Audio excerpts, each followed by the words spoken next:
la meditación.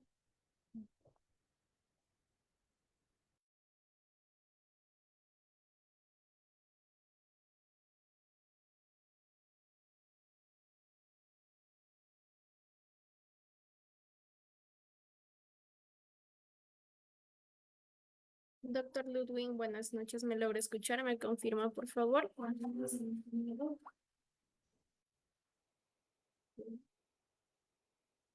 Doctor Ludwig.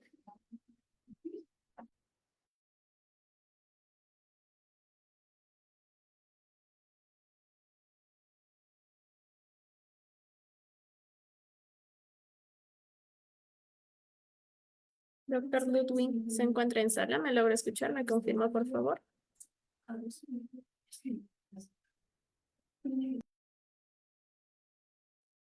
¿Cómo está? Buenas noches. ¿Sí se escucha?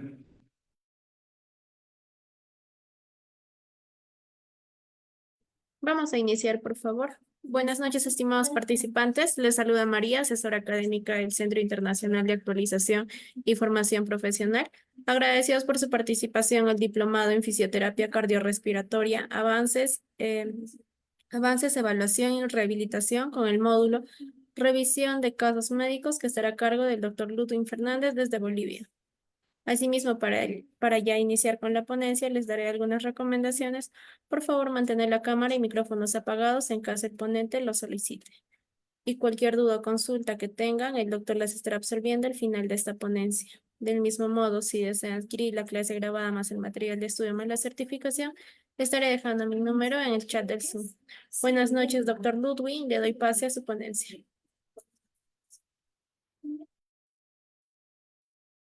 Muy buenas noches a todos. Muchas gracias por la invitación. El día de hoy vamos a llevar a cabo lo que es revisión de casos médicos, tomando en cuenta y en consideración aquellos métodos y herramientas que se utilizan al evaluar estos casos médicos, clínicos como tal, y así también realizar una metodología, ¿no? De esto, cuáles son los componentes, qué puntos se toman en cuenta ante la revisión de casos. Sí, también realizar una discusión interdisciplinaria en relación a los casos. Muy bien, para esto, por favor, eh, me confirman, por favor, si se puede visualizar.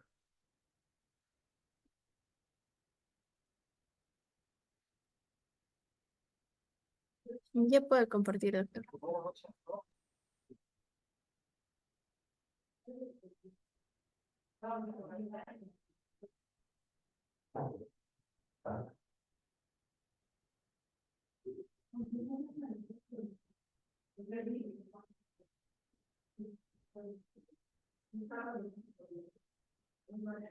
Muy bien, creo que se puede visualizar, ¿verdad?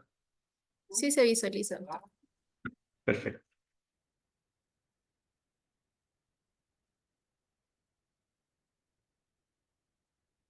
Muy bien, como indicábamos, revisión de casos médicos. Quisiera comenzar con una frase indicando donde vamos a sincronizar una palabra fundamental para entender el concepto de esta revisión de casos, ya que es un conector de la estrategia con los procesos de la cadena de valor. Es decir, cada uno de los componentes que vamos a mencionar en la clase van a ser consecutivos y a la vez de suma importancia al momento de la revisión de estos casos. Entonces, iniciemos con el concepto de metodología, ¿no? Método de estudio de caso.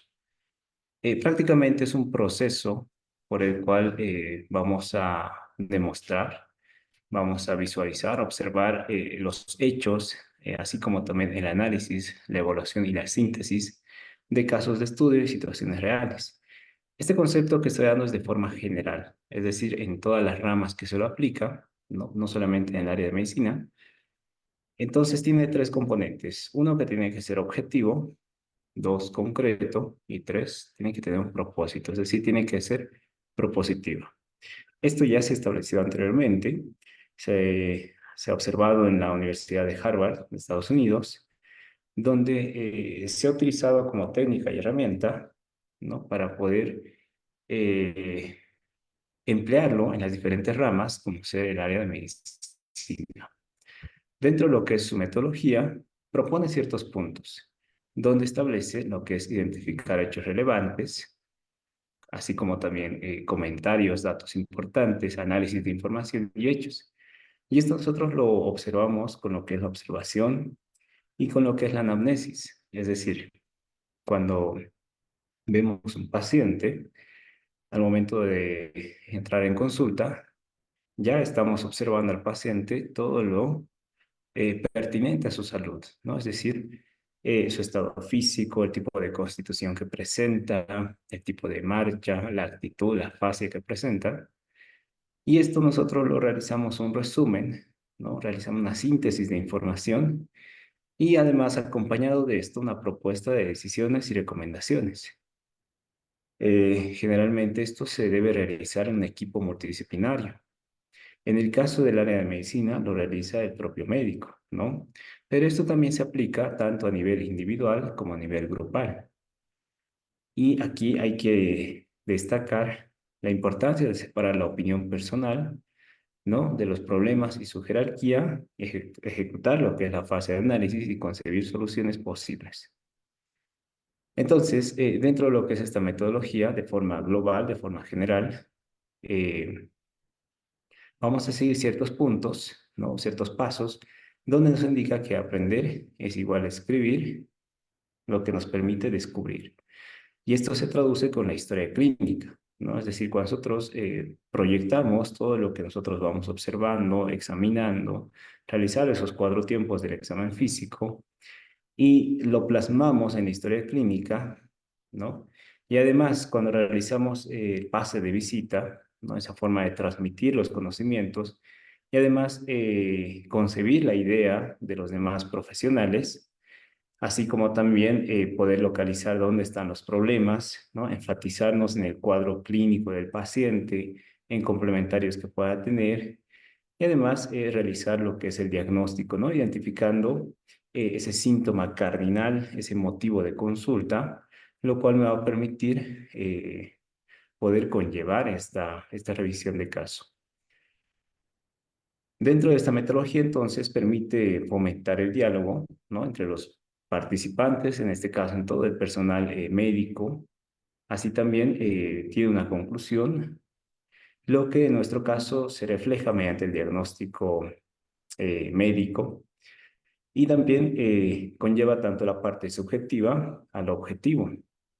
Es decir, todos los síntomas, por ejemplo, que el paciente me manifiesta, yo tengo que saber cómo interpretarlo y convertirlo de forma objetiva, ¿no? Es decir, en un signo para mí, cosa que me sume la información y sea más científico la información y la toma de decisión que voy a realizar.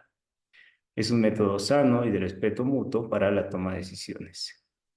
Esto además, en el punto de vista profesional, incrementa nuestro sentido de comprensión, tanto en lo político, social y económico, ya que ponemos a luz todos estos hechos y muchas veces en el paciente tocamos puntos, ¿no? En el ámbito tanto económico, social, pero además de esto lleva más allá, es decir, en la toma de decisiones, especialmente en el área pública, tenemos que realizar una gestión, ¿no? De riesgo y así también una gestión acerca de los insumos que vamos a utilizar. Muchas veces la demanda de los pacientes no cubre y por ende tenemos que priorizar y muchas veces tenemos que tomar decisiones, ¿no? Económicas que incluyen y que influyen también en la parte social y también en la parte política, ¿no? De acuerdo a los programas, de acuerdo a las políticas que podamos tener dentro de la institución. Y esto permite desarrollar nuestra capacidad de trabajo, tanto en equipo y también a nivel individual. Así también adquiere una perspectiva de síntesis en los negocios y en todo tipo de situaciones o problemas, ¿no? Esta metodología, como indico, estoy examinando de forma global y más adelante lo vamos a relacionar directamente con el área médica. Entonces, esta metodología aplica una actitud interrogativa, ¿no? Es decir, nos hacemos preguntas del qué, por qué, cómo, cuándo, quién, cuánto, ya que todo este proceso nos lleva hacia un análisis exhaustivo de la situación. Perdón.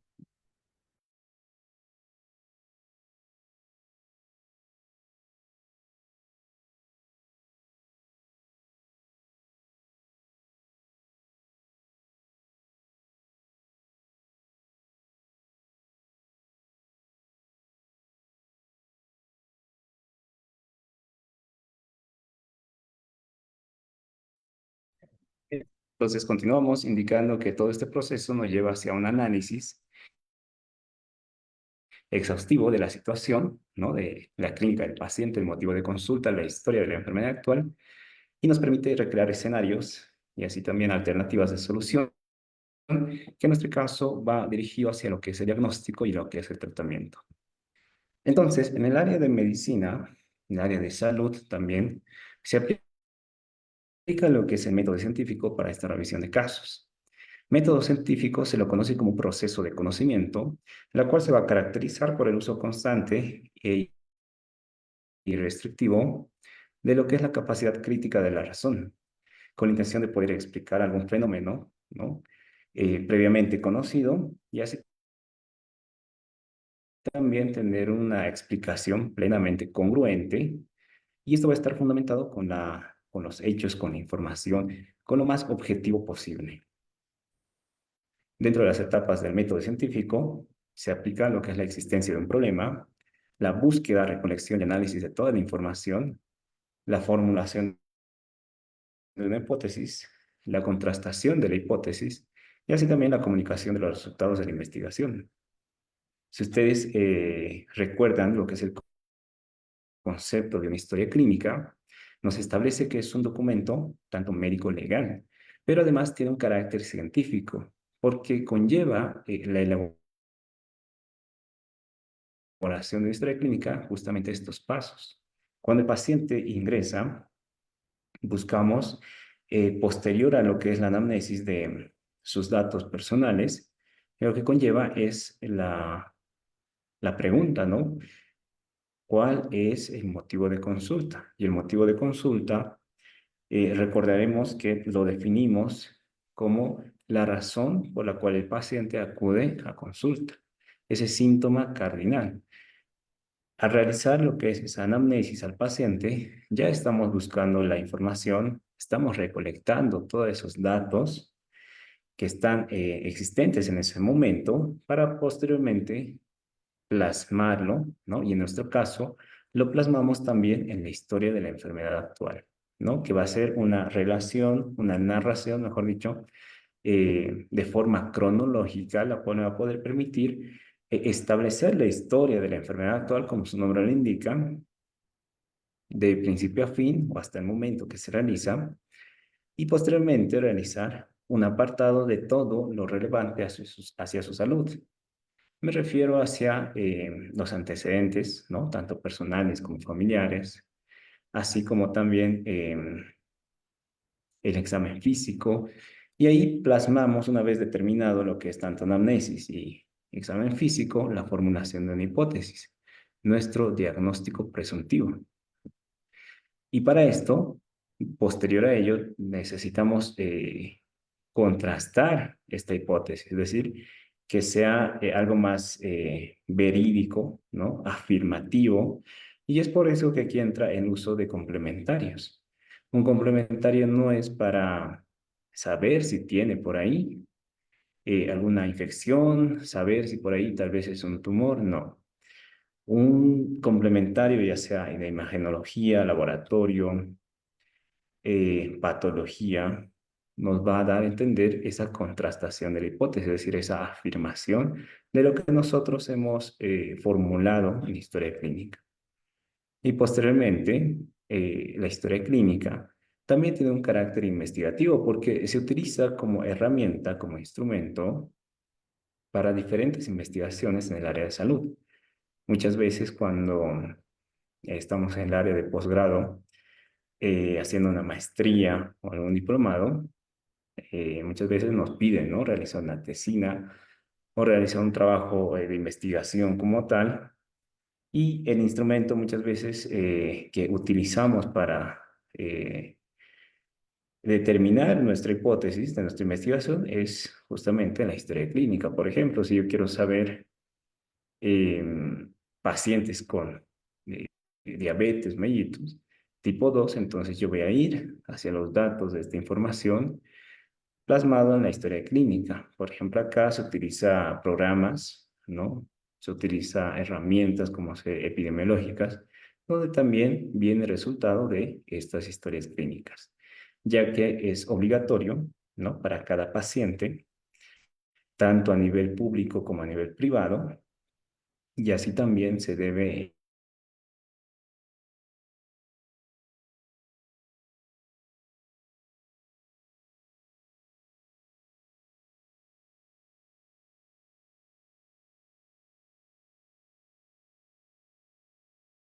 encuentren hacia la entidad máxima de salud. En de casos también conlleva lo que es el método clínico, tomado en cuenta como una guía sistematizada, la cual nos va a causa intensa demanda metabólica de nutrientes.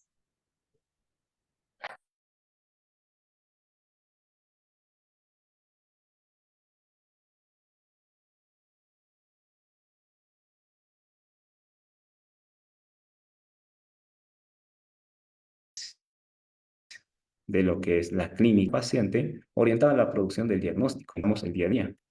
Dentro de la evolución del método científico, ¿no? Cabe destacar ciertos puntos, ya que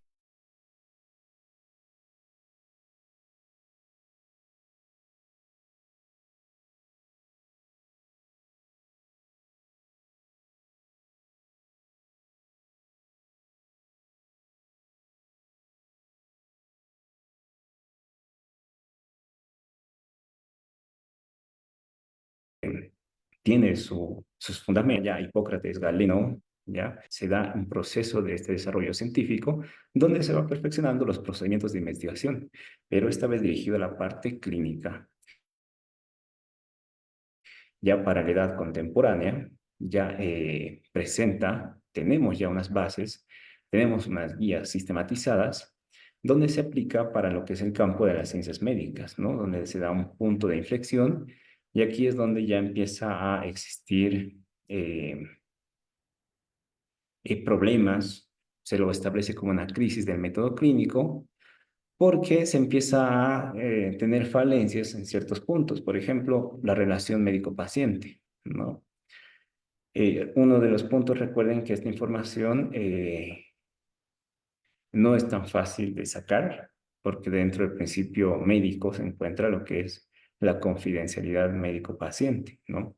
Entonces hay un punto, una debilidad, ya que si queremos tener acceso a estos datos, muchas veces tenemos que violar, pero hoy en día ya existen estándares o formas de poder obtener la información sin mencionar al paciente, es decir, sin hacer uso de sus datos personales.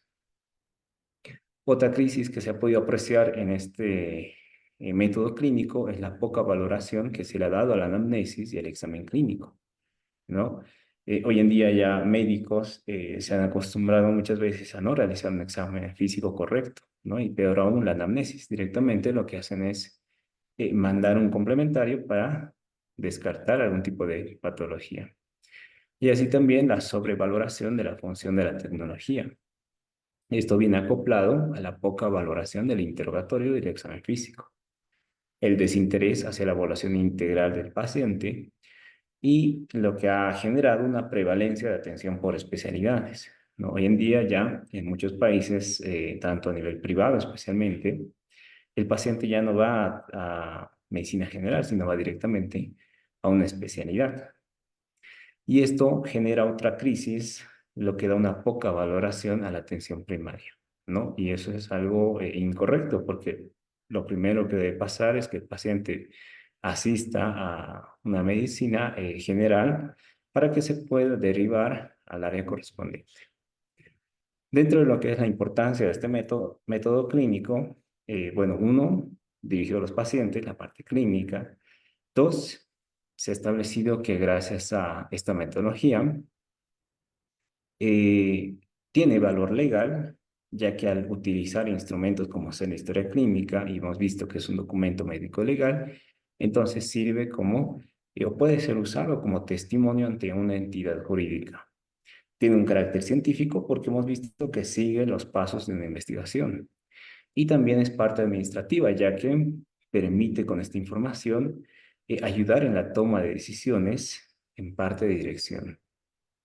Entonces, a través del método clínico podemos planificar, podemos organizar y coordinar la atención individualizada por niveles, ¿no? Ya sea a nivel preventivo, a nivel curativo o a nivel de rehabilitación. Como indicamos, la importancia legal, muchas veces ante siniestros o demandas judiciales, nos agarramos de este método clínico, ya que va a ser nuestro as para poder defendernos, ya que todo lo que hacemos está plasmado en estos documentos. Y como método de investigación científica, toma dos aspectos, tanto la parte teórica, ¿no?, que vemos y estudiamos tanto en libros, literaturas, guías, protocolos, y la parte empírica, ¿no? Aquellos que vamos obteniendo a través de esos signos y síntomas verificables. Entonces, dentro de la importancia científica, nos permite conocer patologías prevalentes, utilizar y enfocar la tecnología hacia justamente estas enfermedades, es decir, utilizar la tecnología de forma apropiada, y así también las necesidades del tratamiento. Esto va en relación a la toma de decisiones. Así también pacientes atendidos y dados de alta, y la efectividad de diferentes terapias, ¿no? Esto relacionado principalmente a farmacovigilancia, salud pública, y como elemento del proceso administrativo, nos ayuda en la organización, planificación, evaluación y coordinación. Entonces, al momento de nosotros tener esta metodología, realizar esta revisión de casos, en la parte administrativa nos ayuda mucho porque se involucra a todo el personal, ¿no? Ya que todos estos instrumentos son generados por distintas áreas, entonces nos permite poder realizar una evaluación a nuestro personal, tanto médico y no médico, y hacer una evaluación tanto de forma cualitativa y cuantitativa, ¿no? Y así también de los diferentes áreas o servicios que disponemos en nuestra institución, y así también valorar esa eficiencia o eficacia que puedan presentar. Las etapas del método clínico inician con una observación. La observación se da con la entrevista, es decir, la anamnesis, y también la exploración clínica, es decir, el examen clínico. El enunciado de hipótesis, como indicamos, va hacia el diagnóstico. Y la comprobación, gracias a los complementarios, se va a dar el diagnóstico definitivo, ¿no? Y esto genera una evaluación y ejecución de un plan de tratamiento. Los objetivos de una observación es justamente establecer una relación que facilite la comunicación, así también obtener información del paciente y su enfermedad, apoyarlo y dirigirlo en su tratamiento. En el caso de, por ejemplo, odontología, ¿no? Existe una serie de principios, que esto también se aplica a todas las ramas de salud.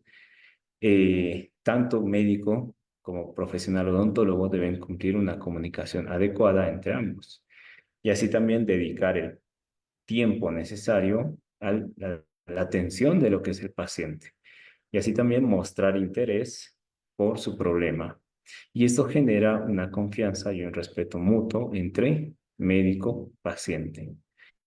Los principios que no puede faltar dentro de la entrevista clínica es permitir que el paciente se pueda expresar de forma libre y espontánea, obtener la mayor información acerca de los pacientes, ordenar esta información, procesarlo de forma cronológica, y así también determinar circunstancias en las que aparecieron y la duración total del cuadro clínico.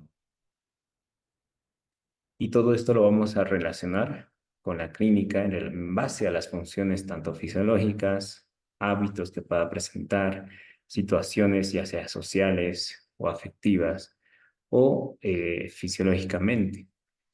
Otro punto que hay que tomar cuenta es en la observación de exploración clínica, ¿no? Mediante el examen físico, ¿no? En el cual va a ser una técnica donde vamos a recoger estos datos relativos de cada uno de los signos y síntomas acerca de una patología, lo cual el profesional tiene que tener la capacidad de interpretar como anormal. Y esto va a ser en base a los conocimientos que va a tener el profesional, tanto anatómico como fisiológico. Recordar que síntoma no es más que algo subjetivo, es la expresión verbal en la cual el paciente manifiesta lo que es un problema de salud. Puede ser un dolor, una incapacidad funcional. En cambio, un signo va a ser aquello objetivo como tal, es decir, aquello que podemos analizar, aquello que podemos ver, cuantificar, relacionado a la salud del paciente. Entonces, el profesional lo detecta al realizar la exploración clínica. Y síndrome no es más que ese conjunto, ¿no?, de información, esa síntesis que se hace tanto de signos y síntomas recogidos tanto en la entrevista como en el examen físico, obviamente relacionado a la alteración que presenta. De igual forma, tiene principios la exploración clínica. Uno es hacerla solo después de haber entrevistado al paciente, ya que la anamnesis va a ser fundamental para guiar este examen físico. Dos, tener un orden del conjunto de los aparatos y sistemas orgánicos, ¿no? Hoy en día en historia clínica lo realizamos en tres partes. Un examen físico general, un examen físico regional o por regiones y un examen físico por sistemas, ¿no? Es nuestro orden en el cual nos basamos para poder plasmar toda esta información. Y así también disponer un mínimo de condiciones adecuadas para lo que es la atención en el paciente, ¿no? En el caso de odontología, un sillón odontológico. En el caso de medicina, mínimo una camilla médica. Una buena iluminación, instrumental adecuado, todo lo necesario, ¿no? En base a la semiología que vamos a hacer en el paciente. Y también tomar en cuenta los principios de bioseguridad y así también la privacidad.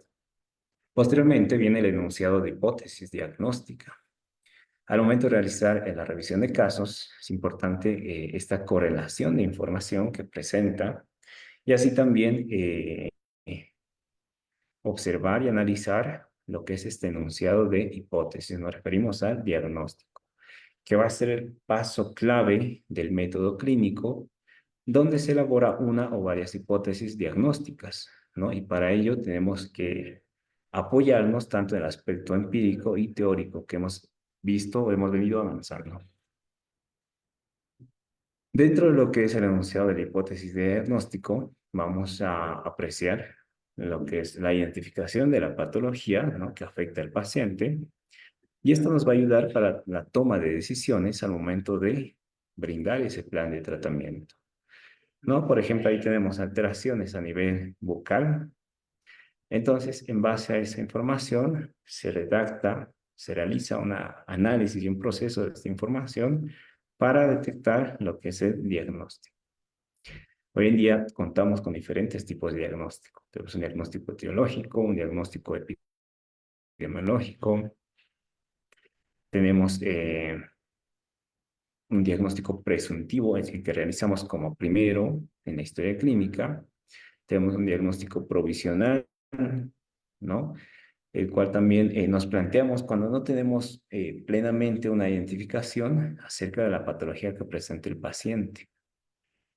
Entonces, ante esta duda, se realiza lo que es el diagnóstico diferencial para poder reforzar, ¿no?, nuestro criterio, nuestro razonamiento y realizar esa diferenciación con otras patologías que son comunes, ¿no?, en mi paciente, y así poder profundizar el estudio de caso para tener el diagnóstico preciso.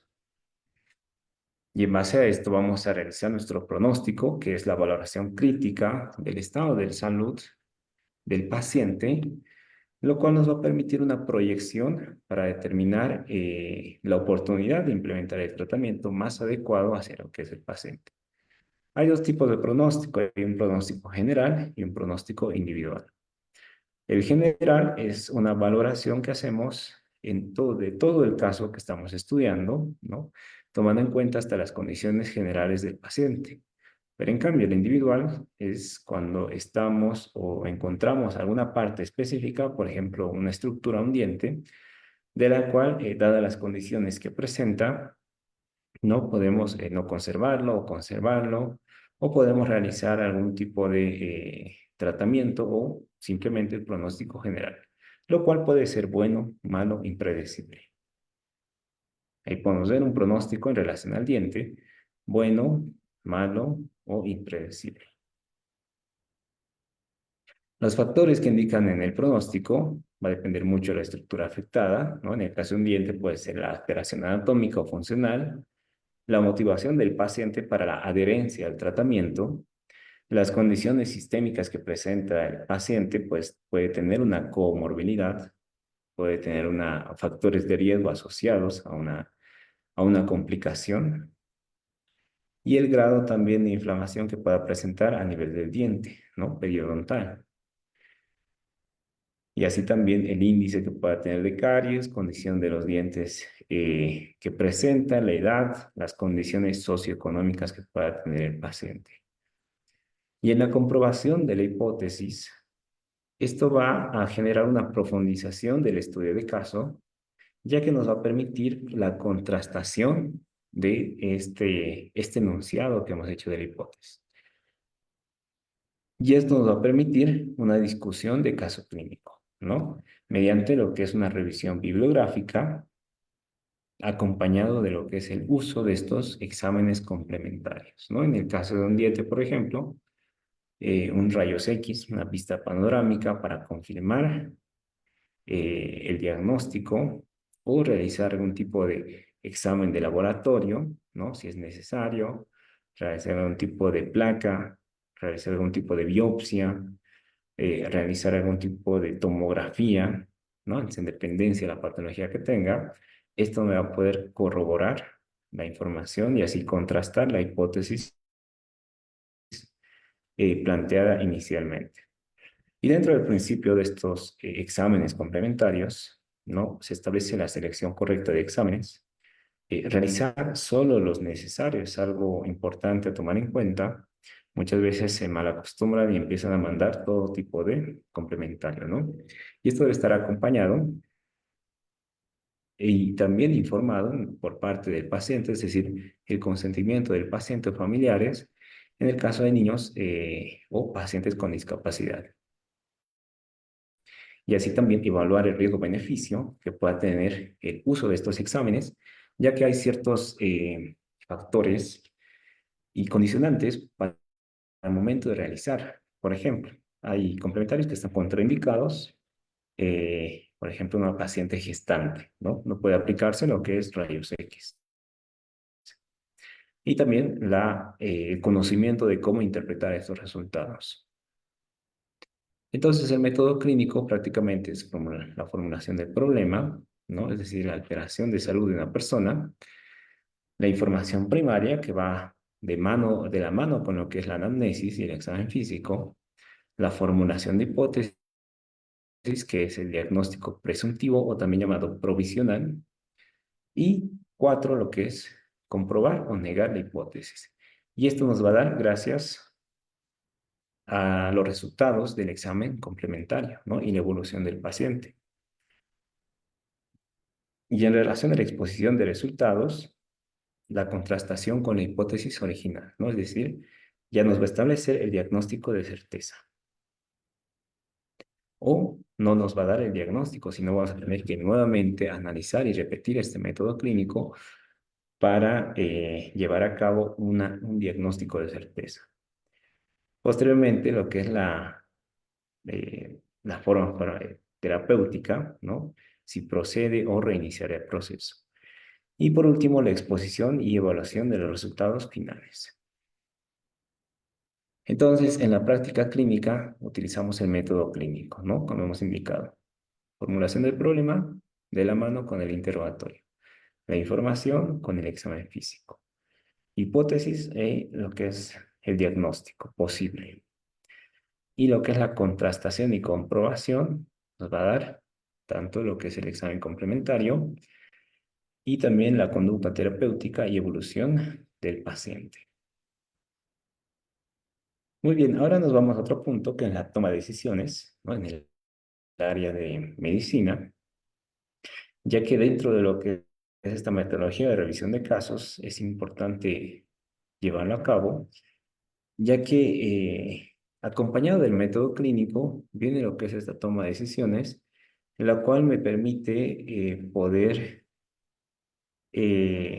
primero identificar, ¿no? Y seleccionar entre varias opciones que puedo yo presentar y dar de la forma más adecuada una solución a un problema existente, ¿no? Eso es una toma de decisiones certero.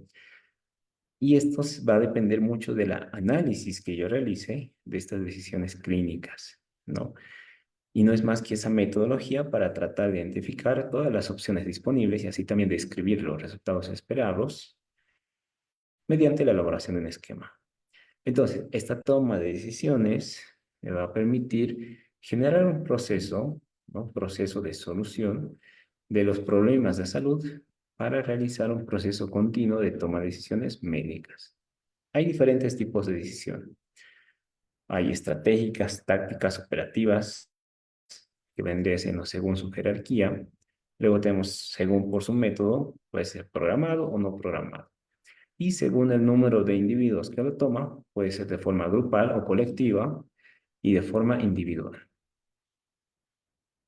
Ante cada una de estas puede tener diferente alcance, puede tener diferente situación informativa o el grado de programación o el nivel de dirección, ¿no? Esto muchas veces piensan que solamente debe conocer el director, ¿no? O la parte administrativa o la parte de dirección, pero también es necesario que el personal de salud lo conozca, porque ellos también al momento de tratar a un paciente, ya sea en atención primaria, ya sea en primer, segundo o tercer nivel, realizan constantemente este tipo de análisis, ¿no? Y para eso se debe seguir una serie de pasos. Primero, elegir un problema de decisión. Luego, construir un árbol de decisiones. 3, evaluar este árbol de decisiones que ha realizado y posteriormente hacer un análisis de sensibilidad. Esto va a depender mucho cómo vas identificando primero el problema y vas construyendo este árbol de decisiones. Y esto lo realizamos mediante nodos o nódulos y sus ramas. Cada nódulo o nudo es una decisión, ¿no? Va a ser un acontecimiento interno o intermediario, lo cual también va a tener un final o también una parte terminal. En cambio, sus ramas van a son alternativas, ¿no? Son como conexiones que yo tengo al momento de la toma de decisión. ¿Cómo tomamos las decisiones en la atención primaria? Por ejemplo, un paciente de 38 años de edad acude a un centro de atención primaria por un tipo de dolor, ¿no? Tipo punzada en región precordial, no desencadenada por el ejercicio y que por momentos irradia en la mandíbula. Posteriormente, el médico lo examina y no encuentra ninguna alteración cardiovascular. Sospecha de una costocondritis y lo envía a su casa, ¿no? Le recomienda reposo, le prescribe lo que es analgésicos, pero horas más tarde, los familiares del paciente llevan nuevamente al familiar a urgencia, ¿no? Al centro de atención primaria, porque su estado no mejora, han visto que ha habido un deterioro, es decir, a todo lo contrario.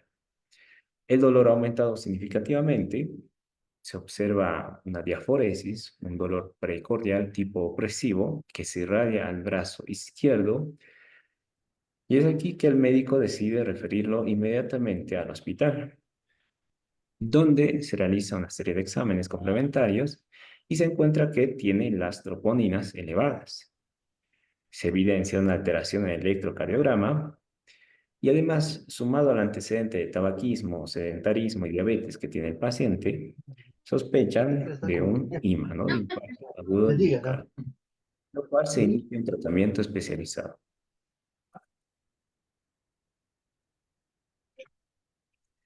Muy bien, tomando en cuenta esto,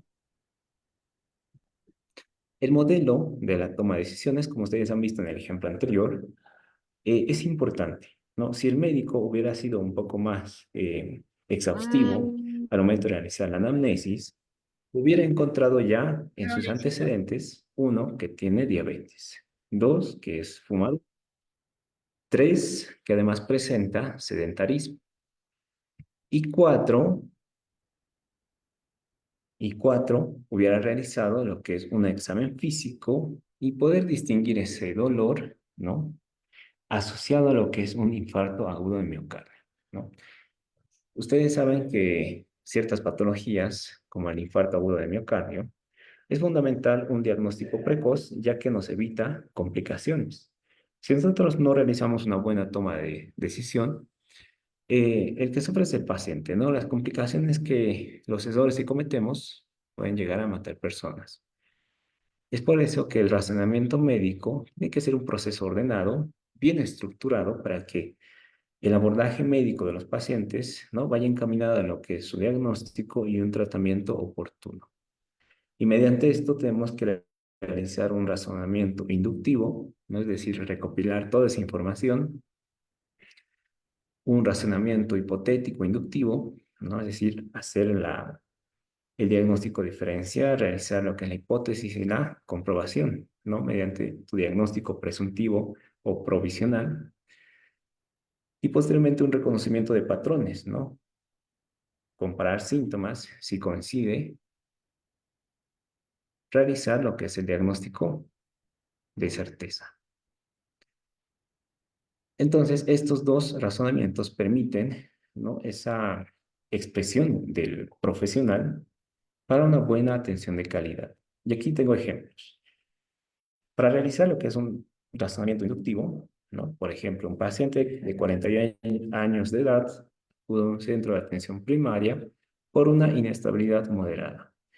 Presenta nistagmo unidireccional e importantes manifestaciones vegetativas. El médico realiza la anamnesis y el examen físico encontrando un Dix-Halpi positivo. De esta manera, el médico ejecuta su primera hipótesis, lo cual presenta un vértigo paroxístico posicional benigno. O en el caso del hipotético inductivo, ¿no?, al analizar tanto los síntomas y antecedentes, el médico va a postular una probable cefalea tensional como primera hipótesis, antes de explorar al paciente y descartar signos de alarma. Y cuando realizamos un reconocimiento de patrones, entonces vamos identificando puntos claves, ¿no?, como es el dolor articular, por ejemplo, en este caso, lo cual se exacerba en la mañana y mejora con el ejercicio, así como también con antiinflamatorios. Entonces, eso es un reconocimiento de patrones. Encontrar los puntos, los signos, síntomas claves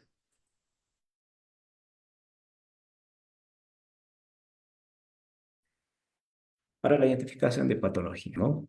Sabemos que existen tetradas, triadas, escalas, así como también criterios de diagnóstico.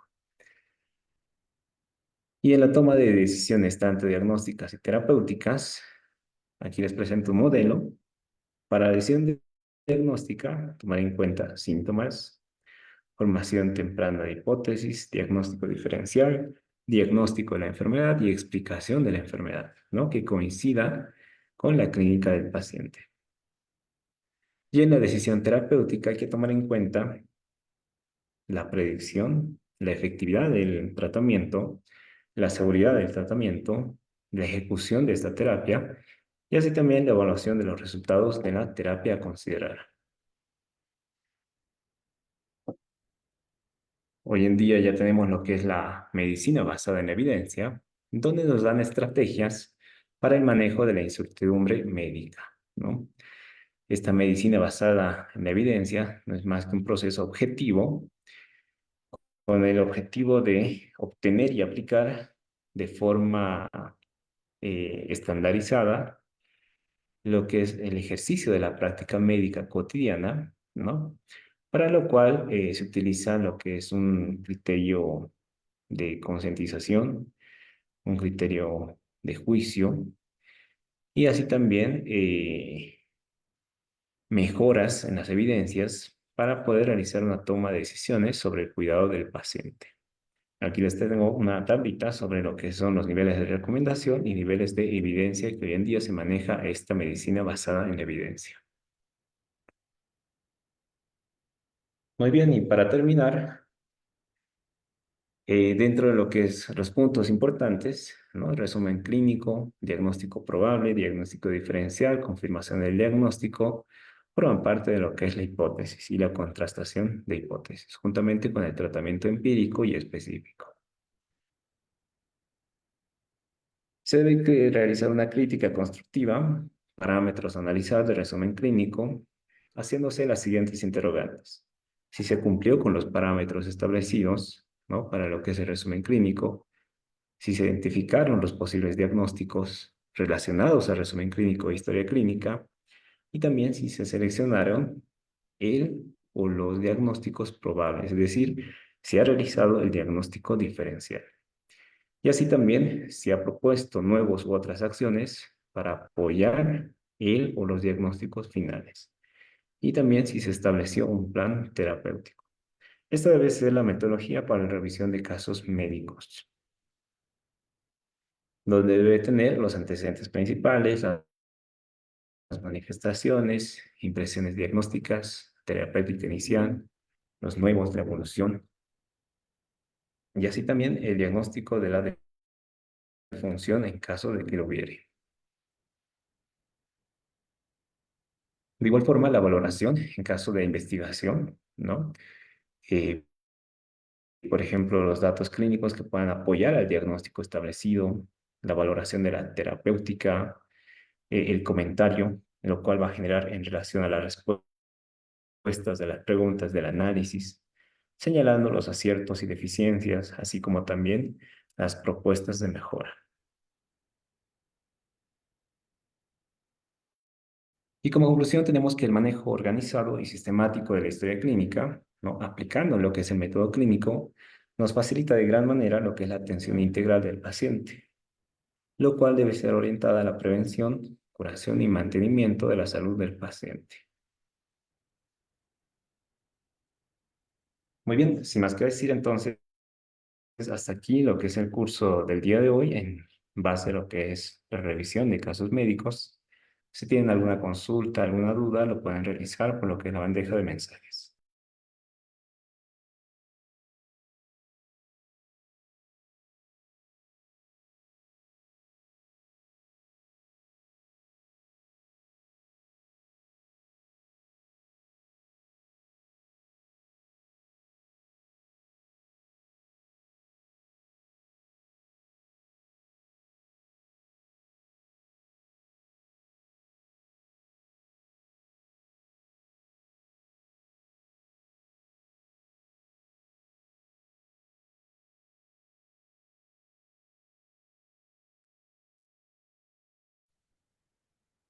Muy bien, si no existe ninguna pregunta, si no hay ninguna duda tal vez por ahí, espero se haya podido entender. De igual manera, si desean lo que es el material, la presentación, las diapositivas, así como también la clase grabada y la certificación, pueden comunicarse a los números que aparece ahí en la pantalla para poder solicitarlo. Muy bien, yo me despido por el día de hoy. Nos reencontramos en otra oportunidad. Que tengan un excelente resto de jornada y buenas noches.